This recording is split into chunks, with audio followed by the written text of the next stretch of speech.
Hey there, nation, and welcome to the show where we help you to play miniatures wargaming on a budget. It is I, Commander Cheapskate, and we are back with another episode of Tales from the Tackle Zone, Season 2. This is a series that is dedicated to our studio's Blood Bowl battle reports, and this is battle report number 16. It is Game 8 inside of the New World Conference. This is fought between my friend Mama Khan as well as myself. My friend Mama Khan will be playing the Thundervalley Greenskins, her Black Orc team, and I will be playing the Wolfenburg Crypt-Stealers, my Necromantic Horrors team. So in case you were tuning in for the very first time, what is happening is that we are running a league in our Blood Bowl series where we have 12 teams participating in two conferences. There's 6 teams per conference, and what happens is that each of the 6 teams will be playing in round-robin format for each of their different conferences until we eventually come up with a champion for each conference. And the champions of both conferences will play against each other in the Blood Bowl, which will be our version of the Super Bowl, like American-style football. We have the Old World Conference as well as the New World Conference, and this is Game 8 in the New World Conference between Black Orcs as well as Necromantic Horrors. Now, unfortunately for my friend Mama Khan, though, she's been having a real rough time of it lately. The last game that she participated in, she lost, I think, 4 Black Orcs. So, I'm sorry, not 4 Black Orcs. She lost 3 Black Orcs, so she lost half her Black Orc teams being killed by a crazy rat ogre from my little sister, the Kiddo's army, from the Skimmer by Scramblers. So because she is playing at a severe handicap. Just to give you guys an idea about the handicap on this one, she gets 1 prayer of Nuffle for every drive, for every 50,000 points in difference between her two teams. She has 5 that she'll be able to use in this game. So that kind of tells you kind of like the handicap she's playing at right now. In fact, she's got the Iron Man handicap on one of her players, which means he's got +1 to his armor save for his Nuffle, for repairs and Nuffle as well. So just to give you guys some background on this one. Both Mama Khan and I both have a fan factor of 5 in this game. So we'll be interested to see exactly what ends up happening. Mama Khan is playing at a severe handicap while my entire team is still present, so we'll see how it goes. I mean, you don't want to underestimate your opponents. You never want to do that. But for this one, though, Mama Khan lost the coin toss in this one. I won the coin toss, so because of that, Mama Khan will be receiving the first half, so that way my team will receive in the second half of the game. So with that being said, we're going to play some background music real quick. As the music is playing, we will show you videos as well as photos of our teams as well as our rosters. If you want to see exactly what we're bringing for this one, go ahead and pause and take a look at your own leisure. So with that being said, let's get this battle report on a roll.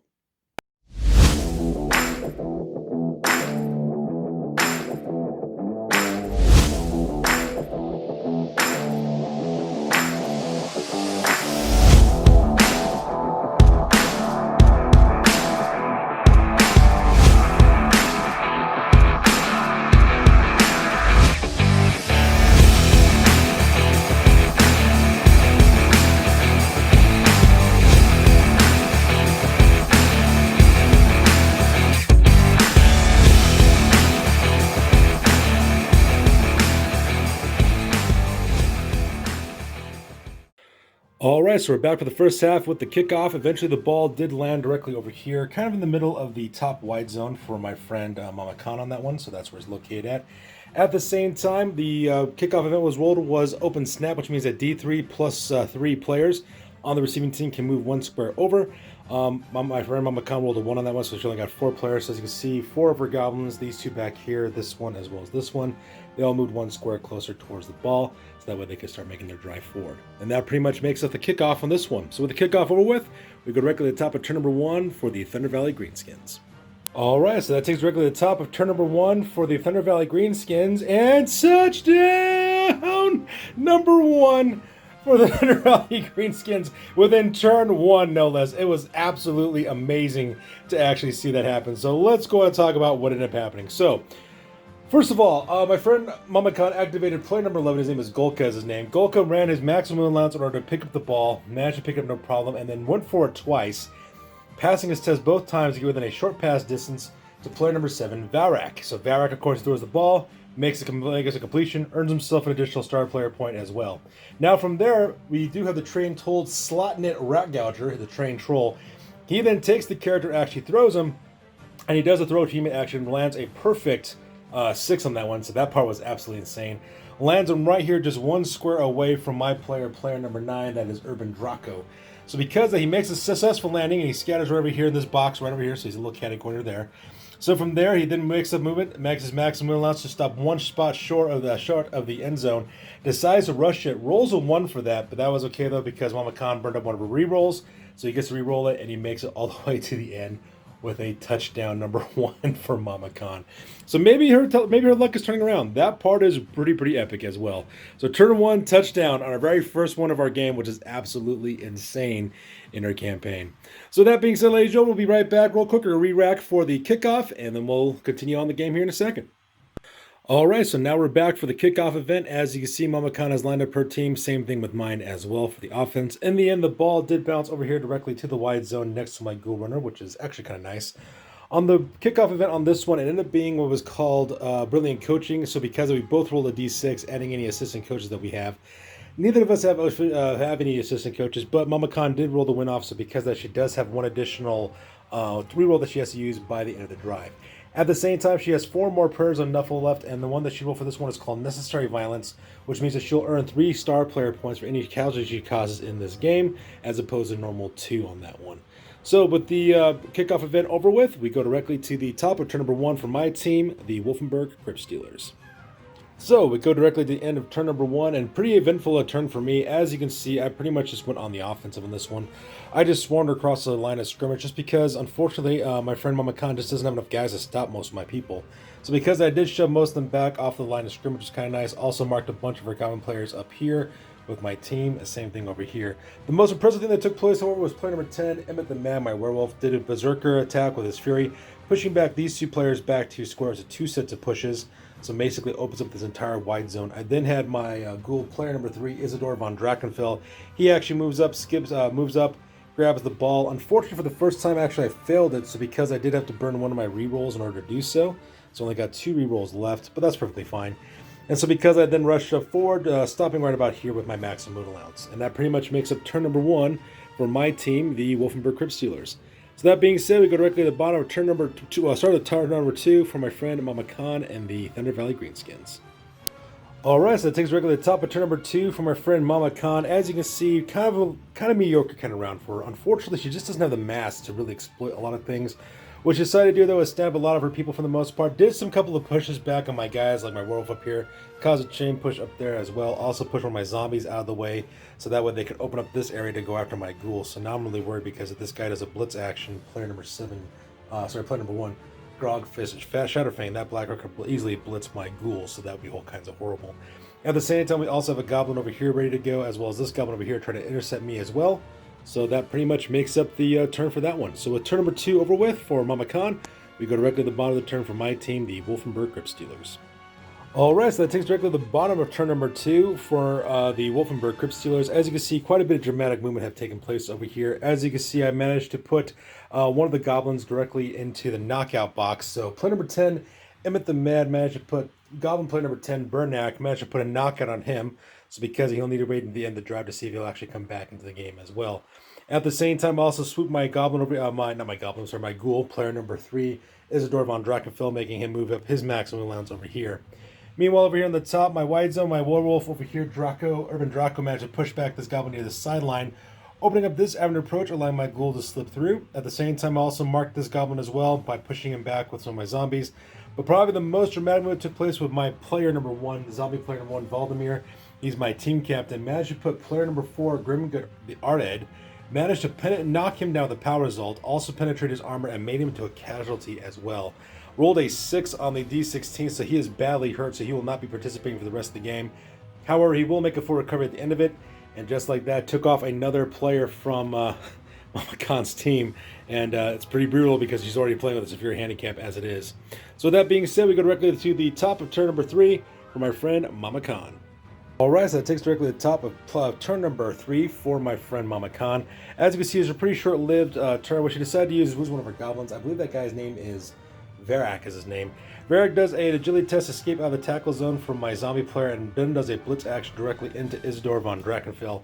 Managed to get both players down results. They both go crashing down. Unfortunately for Mama Khan, though, it backfired on her because her armor got penetrated with a stun result, so he's currently face down and bleeding on the ground, and the ball also dropped over one more square as well, causing immediate turnover for the turn. So that being said, we go directly to the bottom of turn number 3 for my team, the Wolfenburg Crypt-Stealers. Alright, so that takes us directly to the bottom of turn number 3, and touchdown number 1 for my team, the Wolfenburg Crypt-Stealers. So let's go on and talk about exactly what happened. So first of all, I moved up Norma de Acqui, my ghoul, may remove up her max and movement allowance all the way directly towards the end zone. I then also did a rush at one time to actually make it all the way directly to the end zone, so that part was kind of nice. Then from there, I then activated my next ghoul. This is Isidore von Drachenfeld. Oh, sorry, not Isidore von Drachenfeld. I'm sorry, I then activated Emmett the Mad. Emmett the Mad did a blitz act directed to this goblin to make sure he doesn't come after me. Got a push and cause a chain push to push this guy directly down past the line of scrimmage, so that way it frees up this entire area over here. I then activated Isidore von Drachenfeld. He actually gets back up, loses 3 squares of his movement, moves to pick up the ball, manages to do so, can get on his pass, move up directly forward up to here, and then does a pass directly to him. I also rolled a 6 the second attempt. The first time I tried to pass, it wasn't successful, but I do have the pass skill on this ghoul, so because I get a reroll, I rolled a second time, got a 6, completed the pass, earning him a star player point, as well as Norma de Acqui 3 star player points for her as well, and tying up the game at the same time. So that being said, we'll be right back after both our teams re-rack, and then we'll talk about what happens next. All right, so now we're back after the kickoff, and as you can see, it's really one-sided right now.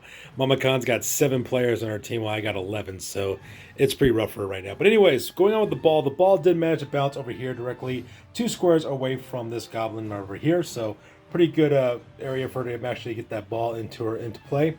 At the same time, when we kicked off for this one, I actually managed to get the kickoff event called Cheering Fans, and I managed to roll the win-offs because I was able to get a pair of Knuffle off myself, which gave me the ability to do Knuckle Dusters. Knuckle Dusters allows me to give Mighty Blow +1 to one of my players at the end of the drive, so because I gave it to player number 10, Emmett the Mad, which is my werewolf, who's over here, which I'm planning on using on fouling because he does have Dirty Player, which will help him not get caught fouling.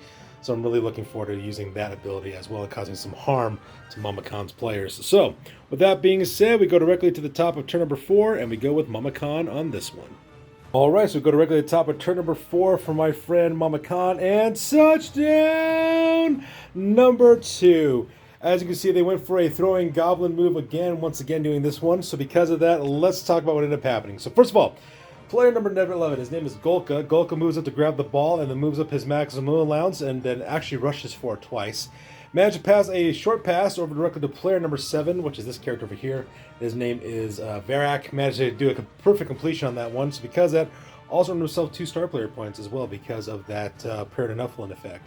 Now from there, of course, the train troll then gets ready to throw him. But before they do that, though, this Black Orc player number 7, player number 1, his name is Grogfish Shatterfang. He actually does a block directly into the zombie so that way no one is marking the troll, so that no one is distracting him. From there, he then throws a teammate, does a perfect pass over, drops directly and scatters 1 square down, just shy of actually hitting up Urban Draco. And then from there, he runs all the way directly to the end zone, actually does another go for it one more time. He actually failed it, but Mama Khan decided to burn up one of her rerolls in order to change that. And he goes directly into the end zone, scoring a touchdown, also earning himself 3 player points as well. So because of that, that pretty much ends the drive on this one. So that being said, we will re-rack and we'll come back after we reorganize. All right, so now we're back to the kickoff real quick. So the ball eventually landed right over here just behind the line of scrimmage, which is going to be insane to see what ends up happening because bad for me, well, good for me because I can get possession of the ball very quickly, but also bad at the same time because if Mama Khan breaks through, she can get possession of the ball as well. So with that being said, the kickoff table on this one was Cheering Fans once again, but this time when Mama Khan and I rolled off, he rolled a tie. So because of that, not much really happens from there. So that being said, we go directly to the bottom of turn number 4 for my team, the Wolfenburg Crypt-Stealers. We'll be right back after my activations. All right, so we're now back at the bottom of turn number 4, and as you can see, some dramatic things have actually happened. I was able just to steamroll right over Mama Khan and just push her back for the most part. As you can see, the first thing I did is I attacked with both my werewolves. Got in double sets of pushes to push these goblins back directly towards the end zone. Hopefully my next drive I could push them directly into the crowd and get them injured and actually taken out of action. That'd be kind of cool. At the same time, also moved up my zombies as well to mark these goblin players that are acting as defenders as well. The most dramatic event took place, however, with player number 13. That's my Flesh Goblin, Geraldus von Stahl. He managed to throw a block directly into player number 1, Grogfish Shatterfang. Not only did I pow that guy, but I also broke through his armor as well and rolled a 5 for his casualty on that one. Became a casualty, rolled a 5, so he is badly hurt. So that is 2 Black Orcs who are currently at the table. There's only 1 Black Orc left on the team right now on the pitch. At the same time, though, he will make a full recovery. He just will not be able to participate for the rest of the game as well. So Mama Khan is just taking it really, really bad right now with her injuries. After that, I did manage to shove a couple guys off the line of scrimmage, and that pretty much, oh, and then finally maintaining possession of the ball. Norman Acqui actually takes point, followed by Isidore von Drachenfeld managed to get the ball. I'm going to try to skirt around the top over here and then try to make it directly to the end zone to get my second touchdown if I can. And that makes up turn number 4. So turn number 4, we're with you. Go directly to the top of turn number 5 for the Thundervalley Greenskins. Alright, so that takes directly to the top of turn number 5 for my friend Mama Khan, and as you can see, she actually did some pretty dramatic things for the most part. Mainly a bunch of pushes. She does move her Goblin Brog Bruisers as well as her last remaining Black Orc over here in order to try to intercept any ghouls that might try to go that way. At the same time, her Goblins push themselves back against the Werewolves, pushing them away, as well as the rest of the line of scrimmage as well. And that pretty much makes a pretty dramatic movement phase for my friend Mama Khan. So with that being said, we go directly to the bottom of turn number 5 for my team, the Wolfenburg Crypt-Stealers. Alright, so that takes us directly to the bottom of turn number 5 from my team, the Wolfenburg Crypt-Stealers. And as you can see, I'm pretty much dominating this tabletop right now, unfortunately. So first of all, Emmett the Man managed to throw one of the players directly into the crowd using Frenzy.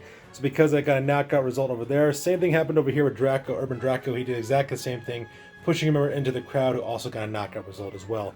So both of these Goblin players are currently knocked out. At the same time, I also managed to push a couple more players directly out of the way, making up this very large gap here in the white zone, which I exploited by setting up my 2 ghouls going that way, heading directly to the end zone. At the same time, I also, blitzed with one of my flesh golems over here as well. Managed to knock this guy over, which is kind of cool. And also managed to push down this little goblin over here. And I moved my flesh golem out of the way so that way they can exploit this entry and then make a move on my enemy. So that pretty much makes up my deployment on this one. So with that being said, we go directly to the top of turn number 6 for my friend Mama Khan. Alright, so that takes directly to the top of turn number 6, and as you can see, some pretty dramatic things have happened for my friend Mama Khan. The first thing she does, of course, is try to do a blitz with this Goblin Bruiser. He actually skirts around the outside, avoiding the tackle zones, and actually goes for a once in order to throw a tackle directly into Isidore von Drachenfels. Unfortunately for Mama Khan, though, she only got a push result, so because of that, he only gets shoved down over here. Same thing with the rest of her team. She stabbed the rest of her players who knocked down earlier. She does throw a block with this Goblin, but only gets a push result. And this Goblin does get a power result on my team captain, player number 1, Valdemir. My zombie managed to put a stun result on him, so he's currently on the ground bleeding out as well. And that pretty much makes up my friend Mama Khan's turn for this one. So with that being said, we'll go directly to the bottom of turn number 6 for my team, the Wolfenburg Crypt-Stealers.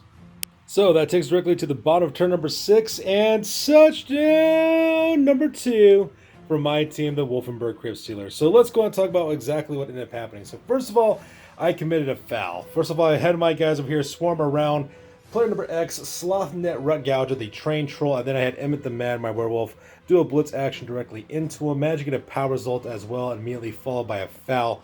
Broke through his armor as well and put a badly hurt result on him, so because he will not be participating in the rest of this game, but he will make a full recovery. Now obviously I got caught because I rolled double 5s in order to break his armor with that +1 for dirty players, so because I do get sent off, so Emmett the Mad gets sent off from the game as well. But that doesn't really matter though, because Mama Khan doesn't have really much players left on the table anyway, so kudos to me. Now, meanwhile, over here at the top, I also had Urban Draco try to push this Goblin directly in the crowd. It didn't work out like originally planned, but oh well, managed to get him out of the way. And then from there, my 2 ghouls rushed up forward with Isidore von Drachenfeld making the touchdown, getting myself 2 and 2, as well as getting myself a 3 star player points as well. At this point in the game, I pretty much asked Mama Khan if she wanted to end the game on a draw on this one, and she did agree on that one. So because of that, this game will end on a draw with a 2-2 victory for my team versus Mama Khan's team. Now, granted, I could keep on going if I wanted to and just totally brutalize her team, but that's not very fun for me, and it's also not very fun for her. And at the same time, we're just doing this for fun anyway, so I decided to call it quits at this point. So we'll be ending this game on a draw, 2-2 victory for me as well as Mama Khan. So with that being said, we're going to go directly to the After Action Report because this game is now officially over. That's it, man. Game over, man. It's game over. Alright, so now it's time for the After Action Report. This is the part of the battle report where we talk about what went well, what went poorly, and what we can learn for the next time that we do battle. This is After Action Report for battle report number 16, Game 8 of the New World Conference, and this would end up being a draw between Mama Khan as well as myself. Now for Mama Khan's Thundervalley Greenskins, unfortunately 3 members of her team were injured. Black Orc number 1, Grogfist Shatterfang, as well as Black Orc player number 4, Grimgood Art Edit, as well as Trained Troll player number X, Slothnet Ratgouger. All 3 of those guys suffered badly hurt injuries, but that was okay though because they made full recovery, so no harm, no foul. Now at the same time, one member of her team did advance forward, which is Goblin Bruiser number 7. That player's name is Varak. He learned the Sneaky Git skill and also increased his gold value by 20,000 gold pieces. Now for the winnings in this one, she did manage to win 70,000 gold pieces, and when combined with the 35,000 gold pieces she had in her treasury, gives her a grand total of 105,000 gold pieces. For recruitment, she spent 90,000 gold pieces to recruit another Black Orc player number 2, named Kazi the Loon, and she took the remaining 15,000 gold pieces and placed it directly into her treasury. Now for her inducements, she didn't purchase any inducements this turn, and she has no change or dedicated fan base because it was a draw. At the same time, for league points, she earns 1 point for league points for actually playing in a draw, which brings her grand total to 6 league points in total. Her new record now is at 1 win, 1 loss, as well as 1 draw, and her new value now is at 930 points. Now it's time to talk about my team, the Wolfenburg Crypt-Stealers. So for my injuries, I suffered no injuries. At the same time, none of my team members advanced either. For my winnings, I was able to scrounge up 70,000 gold pieces, and when combined with the 5,000 gold pieces I had in my treasury, gave me a grand total of 75,000 gold pieces in total, which I placed directly into my treasury. I'm saving it up basically to get myself a waif is what I'm trying to do for my team at this time. Now for recruitment, I didn't recruit anybody or purchase any inducements. My dedicated fan base did not change whatsoever because of the draw, so I still have 2 dedicated fans. For the league points, I get 1 additional league point for causing 3+ casualties in this game, as well as another league point for a draw, which brings my grand total to 7 points in total. My new record now is at 1 win, 1 loss, and 1 draw, and my new team value now is at 1,130 points. So that's good for you guys. As always, please feel free to like, comment, and or subscribe. Your guys' input is invaluable to us as always. Also check us out on Facebook, Instagram, as well as blogger.com for all the latest greatest hobby news related to this channel. That's good for this one, you guys. I will catch you guys next one. Peace out and stay classy.